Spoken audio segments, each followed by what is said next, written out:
কি রে পারুল, কেমন আছিস? তোর খবর কি?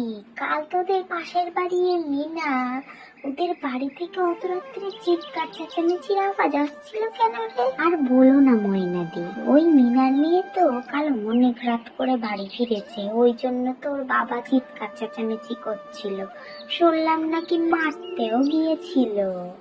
ও মা গো, অত বড় মেয়েকে মারতে গিয়েছিল?